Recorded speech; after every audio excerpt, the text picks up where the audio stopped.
Hello guys, welcome back again sa ating YouTube channel no, The Action Man. Una sa lahat, mega love shoutout po sa lahat ng mga kakampeng at sa mga hindi man mga kakampeng. Kung interesado ka sa bidyong ito, patapusin mo na hanggang dulo at huwag nyo nang kalimutan na i-like at i-share ang ating video para malaman naman ng iilan sa ating mga kababayan na nagtutulog-tulugan sa katotohanan. So muli naman nagbabalik ang nag-iisa nyong host na si The Action Man para magbigay ng komentaryo at reaction sa mga mainit ng issue ng bayan. So ito ha mga ka-action, may gusto lang po ako i-share about ito sa nakita ko na isang quote card o pahayag ni Vice President Sara Duterte na parang sinampal siya ng sarili niyang pahayag. Itong masaklap, sarili mong pahayag pero ikaw man lang ang lumabag.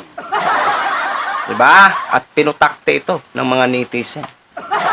Alam nyo naman ho ang mga comment ng ating mga netizen at kalayaan ho nila na magbigay ng komento about sa nasabing pahayag o quote card nitong ni Vice President Sara Duterte.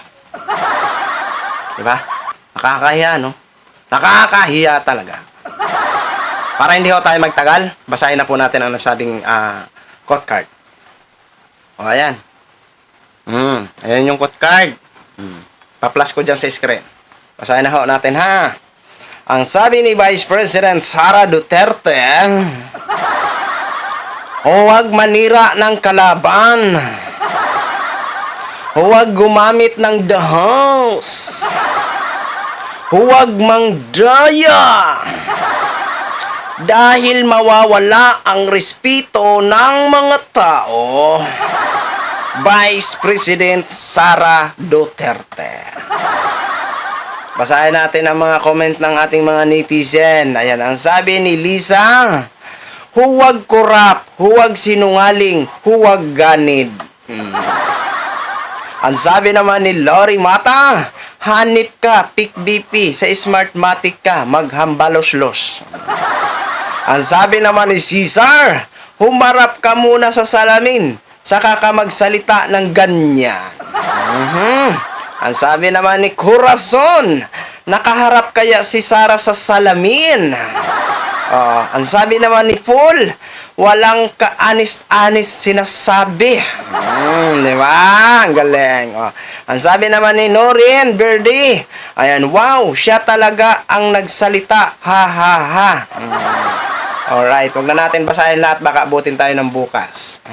Sa dami nang nag-comment. Dito po ito sa page ng, ano bang pages na to? Ayan, ano bang pages na to? GDM po siya, ha? GDM. Ito kasi ang salitang respeto, Vice President Sara Duterte, for your information. Ikaw lang naman po ang naglabag dito, eh. Kasi kung gusto nyo po magparespeto bilang isang Vice President ng Pilipinas, dapat naging good leader ka muna. Iwasan po sana ang mga maanghang na salita na lalong-lalo makakasakit sa mga maliliit na Pilipino.